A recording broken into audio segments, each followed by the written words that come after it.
What's the worst mistake you've seen someone do in their job? A girl on the till had a guy come up and buy a $2 pack of gum with a $100 note saying sorry he didn't have anything smaller. She gave him his $98 change and he left. He came back in a few minutes later and said, "Hey, I found a $2 coin in my car, can I have my $100 back?" So she did it. It was a small shop, so it was a tough scam to fall for. She also managed to lock herself out of her own car while it was running, but parked in a way that no one could get in or out of the car park. A guy working at my company. Let's call him Frank. Frank would steal products out of the warehouse, repeatedly. Frank dumped a bin of garbage on his subordinate's desk.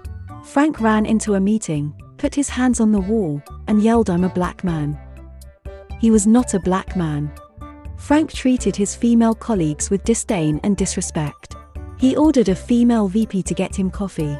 Frank said in a meeting that someone is guaranteed to come into our building and shoot everyone. Frank was fired, but the dude had 9 lives. Nobody knows how he lasted so long. Found out months later that Frank was wanted in another country, along with his father. I got a couple stories. Working at McDick's as a teen, I saw someone drop a piece of jewelry into the fry oil, and try to grab it as it dropped and sank their hand and half their forearm in 450-degree oil.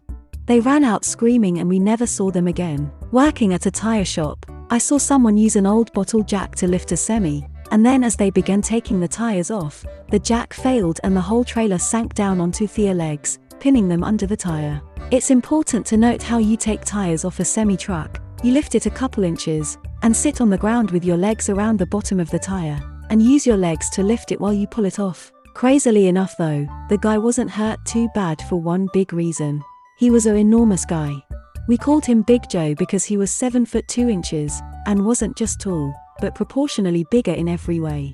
It was like someone clicked the drag and expand box on him. Any normal-sized person would have had their legs crushed, but he just had some nasty bruises. Another story from tires. One of my former managers got killed by an exploding industrial tire.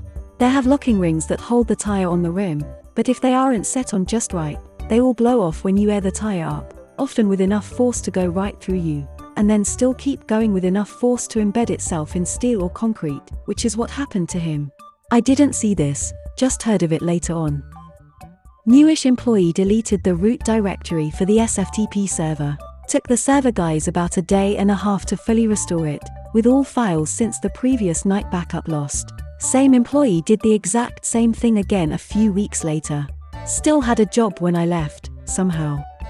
I work for an IT company and my client is one of the biggest consumer goods providers on the planet. One time a project manager tried to deploy a 60-man project in a single week without any quality control whatsoever and ended up implementing discounts on products which weren't supposed to have them. So as you can imagine, things got super ugly super fast.